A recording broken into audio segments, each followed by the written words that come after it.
سبحانك لا علم لنا إلا ما علمتنا إنك أنت العليم الحكيم. أعوذ بالله من الشيطان الرجيم. بسم الله الرحمن الرحيم. رب اشرح لي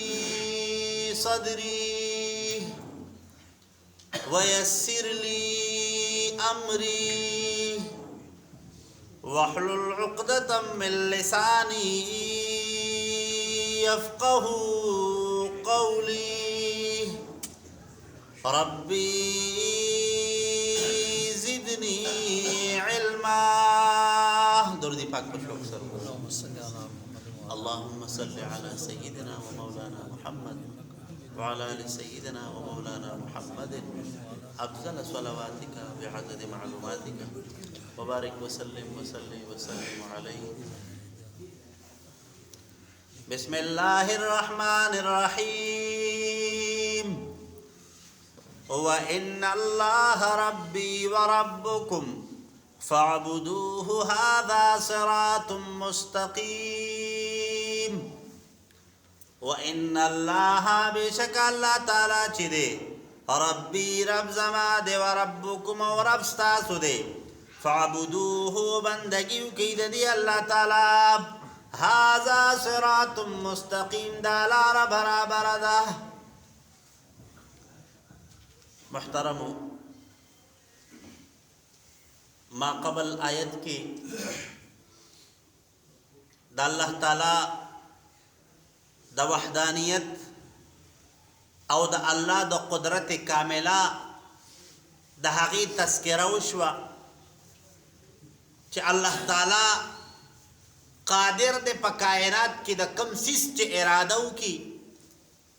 نو کن کلمه په دې سره هغه شی وجود ته راځي. نو حضرت عیسی علیه السلام خبره مخکې روانه وه.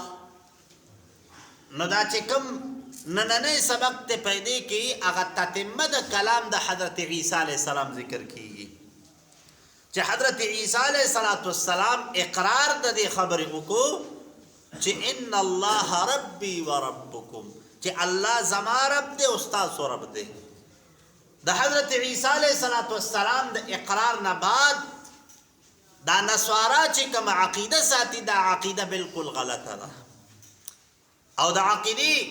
د بطلان اظهار پدی خبره کې دی چې حضرت عیسی علیه السلام بذات خود دا خبره ثابتوي چې زه د الله بنده یم. الله ما ته نبوت را کړی دی نو د دې نبوت دپاره انتخاب چې کړی دی دا هم الله کړی دی. د نبوت دپاره انتخاب الله کړی دی. د انسان په خپل کمال باندې دغه مرتبه دغه مقام ته نشي رسیدی. پوهیږئ تاسو علماء لیکي وای هر یو شی انسان په مهنت باندې حاصلول شي خو ما سوا د مرتبه د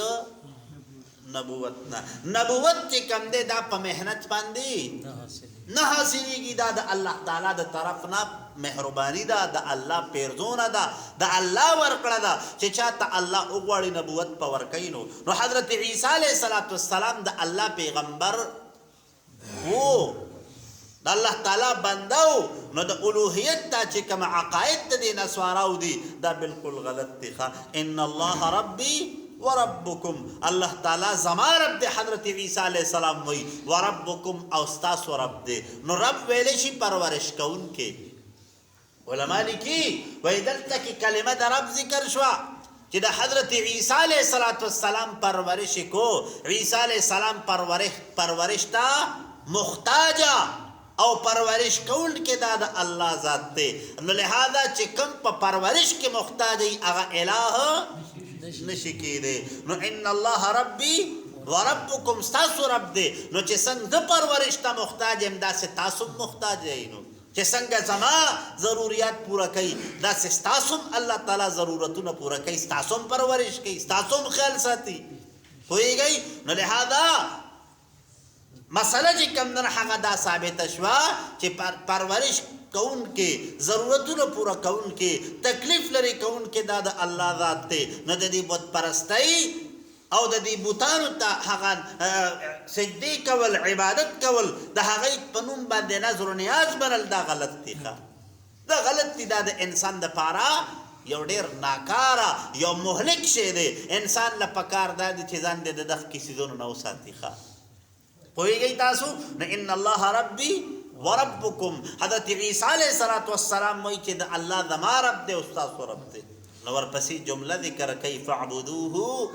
د الله عبادت وکړئ یوازې د الله عبادت وکړئ هر څه چې کوئی الله نه کوئی خو لیکن علما وایي په دې کې پټه یو نقطه پرته ده عبادت خو هندوانو هم کوي عبادت خو یهودیان هم کوي عبادت خو نصارا هم کوي عبادت خو سکان هم کوي خو لیکن د هغې دپاره بنیادي چې کوم عقیده ده هغه پکار ده نو سره فاعبدو په معنه د وحدو الله یکتا ومنئ بنیاد د عبادت دغه ده چې الله یو منل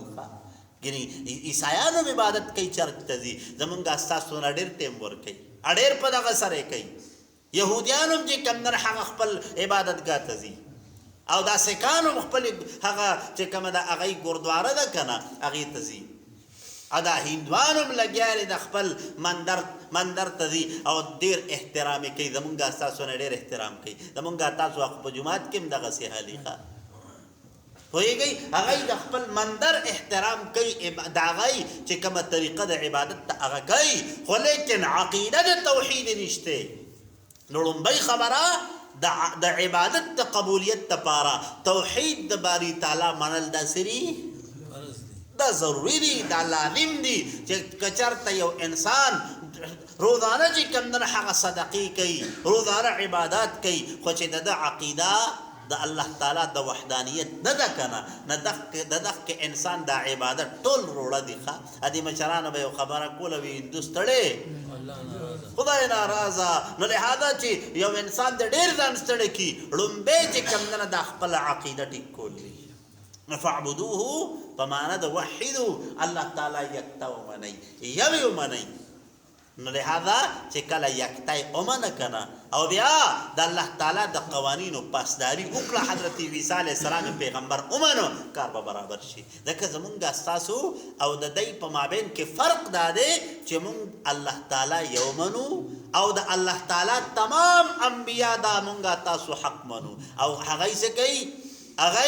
د الله تعالی د ذات سره نور څوک ولا دې کم دی عزیر علیه السلام زوی جوړی څوک ولا عیسی علیه السلام زوی جوړی څوک ولا ملائکې دې کم نه هغه لونه جوړی حالانکه زمونږ مسلمانان وای نه حضرت عیسی علیه السلام زوی نه دی د الله بنده دی د الله پیغمبر دی حضرت عزیر علیه السلام د الله زوی نه دی د الله بنده دی د الله پیغمبر دی فرشتي د الله لونه نه دی د الله مخلوق دی الله تعالی ورته اوچت مقام ورکړی دی پوهیږئ نو لهذا زمونږ او د مسلمانانو او د یهودیانو په مابین کې فرق دا دی مسلمانان هغوی الله یو مني نه ولا اولاد ثابتوي نه ولا بل چا سره رشته ثابتوي او دغه خلق لګیا دي د الله تعالی دپاره انصاب ثابتوي نسبونه ولا ثابتوي خبره مو دین تراله نو لهذا فاعبدوه وحدو د الله تعالی توحید ومنئ خو په دې کې یو نقطه بل هم ده فاعبدو عبادت چې کوئی نو الله له کوئی خلق ته مخوي عبادت الله له کوئی ذکر رب دی الله دی پیدا کړي هغه ارسل هغه در کوي ټیک شو نو پکار د چې ته عبادت تم دا وو کې کنه نو فاعبدو کې نقطه دا چې سکینو الله له کو پکې نور مخلوق ته د خول حاجت نشته نو لهذا رد را له په هغه خلقو باندې چې کوم ریاکار دي خلق ته خودنه کوي چې سم کوي کنه نو بس مقصد دی یاره خلق ته زما تعریف کی خلق ته اړوستا تعریفونه کی خلق ته سونه کی او کم از کم تاسو کا چې سکینو الله له وکا او چې الله له کینو الله به درته اجر پورا درکې نو فعبدو د الله عبادت کوي کومز دې روزه ده زکات ده صدقه ده حج ده ارس چې کې الله لیکو زمون خلق ارس چې کوي نو ګوره نن خلقو ته ښایي خلق ارس ابل یو سړی دغه چا سره بلاره کې ملاو شو نوم یې ورته واخیستو هغه ورته وي دا تاسو وی ولې وی حاجي صاحب وایه که نه ما چې دا دومره پیسې لګولې دي نو کم از کم د حاجي صاحب باندې دی خوله ستړې کېږي خوله دې ستړې کېږي چې حاجي صاحب وایي نو لهذا زمونږ د خلقو هغه سوچ دا دی چې دغه پیسې مې ولګولې نو دا کم از کم سره د نوم سره به مې یو لقب سي واچي حاجي صاحب ښه څوک ورسره څه وکړي څوک ورسره ولیکي الحاج حالانکه چې دې کړي دي الله لا بدلې به الله درکې خلقو ته د قول حاجت نشته خلقو ته څه نه وایي خلقو ته صدقه عبادت او چې عبادت ته وکړه کنه نو په اوس مثال یو سړی منځ کوي نو هغه خو ځان سره دا لقب نه لګي کړه چې منځي سیب صحیح شو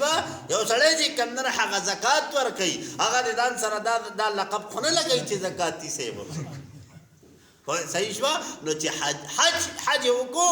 کم از کم بیا په دغه نیت باندې په دغه سوچ باندې کچر تک یو سړی عبادت کوي نو دغه عبادت د الله په نسبت باندې قابل قبول نه دی پوهیږئ تاسو لہذا رسول الله مبارک ارشاد فرمایي په واضح الفاظو کې انما الاعمال بالنیات وانما لامرئ ما نوى صفا الفاظو کې دا دي چې د انسان کم نیتی کنه بس د هغه ورته الله تعالی ورکوي نو فمن كانت هجرته الى الله ورسوله چې نو بیا ورپسې وروسته مضمون د چا چې هجرت د الله او د الله د پیغمبر د پاره نو د الله او د الله د پیغمبر په نسبت باندې دا قابل قبول له ومن كانت هجرته الى الدنيا يصيبها دنیا با الله ورکی او الامراتن یا خلید پاره هجرت کړي ينکحها نکاح به ان کی خدا الله پنيز باندې د دغه کې هجرت څخه اجر نشته دا غوړیات ساتي مضمون واضح شي چې انسان ارس چې کړي دي نو چې کالس کم شی په دې دماغو کې پروتي کم شی په دې رړ کې دنه پروتي چې را دا کوم د دې لپاره بس د هغه مطابق په اجر نه که دنیا کې دنیا د پاره دې کړي د نوم د پاره د شهرت د پاره دې کړي بس ځان دې غر کړي دې ښه اوسم چې کمنه حغلا موقع د اصلاح د نیت دې کې چې بس سره زما مقصد هغه چې کوم سوچ مې هغه مینه د الله رضا مې مقصد دی کار به برابر شي پوهیږئ تاسو نو لهذا فاعبدوه د الله تعالی عبادت وکړئ نو چې عبادت د الله کې نو خلق ته سلخه پوهیږئ ښه وَإِنَّ اللَّهَ بِشَكَ اللَّهَ تَعَالَى چِدَ رَبِّي رب زماده وَرَبُّكُمْ وَرَفْسْتَاسُ دِ فَعْبُدُوهُ بندگیو کی دی اللہ تعالی هَذَا صِرَاطٌ مُسْتَقِيم دا لار برابر دا یو اللہ عبادت کول یو اللہ منل یو اللہ عبادت کول یو اللہ منل او انبیاء ټول حق منل دا حق لار دا نیغ لار دا پدی باندې یو انسان الله ته ورسی او کچرتا د دې نسواراو د دې يهوديانو د دې بت پرستو خلقو چې کوم عقیدې دي کدی په لړۍ کنه نو بس ځان دې خرق کنه هاذا صراط مستقيم دا لار نیغه د الله ته په ورسی نو چې په نیغه لار باندې روانه مقام ته ورسی او کچرته یو قابل لړۍ کنه بس رب پشي بیا به رکسي لهذا الله تعالی وای په دغه د الله تعالی د وحدانیت د کوم قانون دی د الله د پیغمبر د اطاعت چې کوم قانون دی د صحابه کرامو د سیرت د ژوند د حالاتو چې کوم قانون دی د علماء امت چې کومه طریقه را دغه چې کومه لار ده چې په دې راضي کنه د صراط مستقیم دی په دې باندې راځه نو راو برسل پوهیږئ نو کوم انسان چې الله ته ځان رسوي نو د هغه د پاره دغه کافی دی بیا ښه صحیح شو صدق الله العظیم اعوذ بالله من الشیطان الرجیم بسم الله الرحمن الرحیم وان الله بشک الله تعالی چې ربي رب زما دے وربکم او رب تاسو دے فاعبدوه بندگیو کوي د الله تعالی هاذا صراط مستقیم دا لار برابر ده الحمد لله رب العالمين والعاقبة للمتقين والصلاة والسلام على خير خلقه محمد وآله وأصحابه أجمعين الطيبين الطاهرين. لا إله إلا الله الحليم الكريم. سبحان الله رب العرش العظيم والحمد لله رب العالمين. نسألك موجبات رحمتك وعظائم مغفرتك والغنيمة من كل بر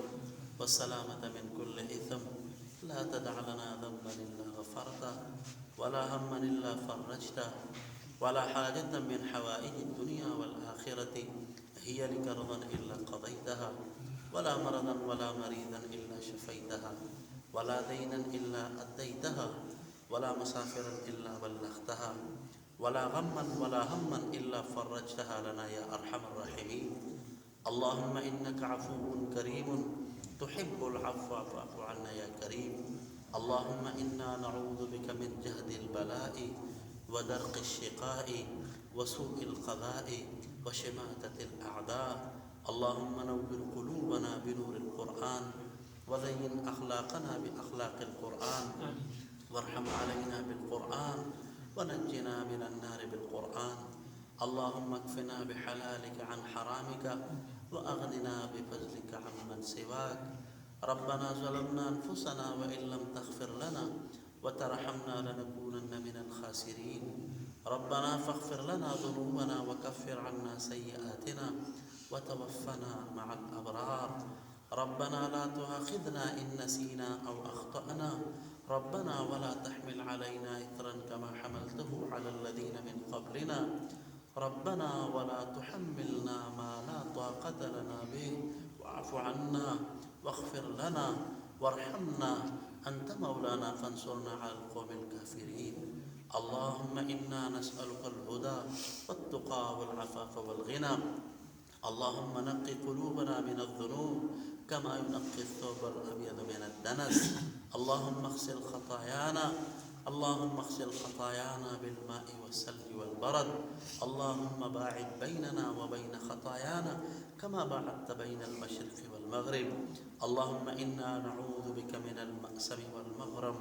ونعوذ بك من فتنة المحيا والممات ونعوذ بك من فتنة المسيح الدجال. اللهم إنا نعوذ بك من الفقر والكفر. اللهم إنا نعوذ بك من الجبن والبخل ونعوذ بك من الهم والحزن ونعوذ بك من غلبة الدين وقهر الرجال. اللهم حبب إلينا الإيمان وزينه في قلوبنا وكره إلينا الكفر والفسوق والعصيان. اللهم آتنا ما وعدتنا على رسلك ولا تخزنا يوم يقوم الحساب. اللهم اجعل جمعنا جمعا مغفورا وسعينا سعيا مشكورا وتجارتنا تجارة لن تبور. اللهم لا تجعل بيننا شقي ولا محروم. اللهم إنا نسألك خير ما سألك منك حبيبك ونبيك محمد صلى الله عليه وسلم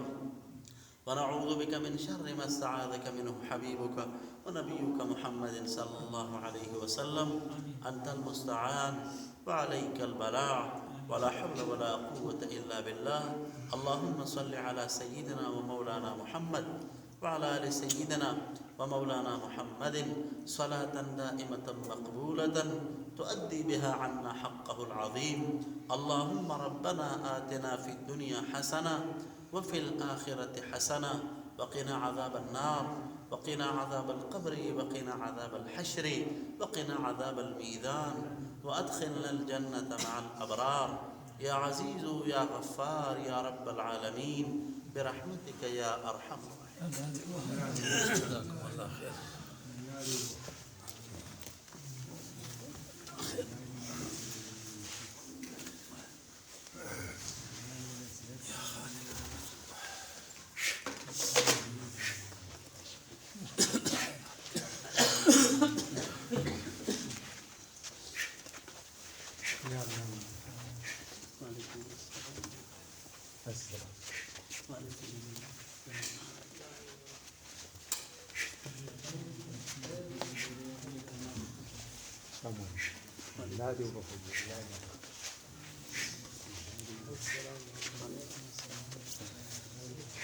Tamam.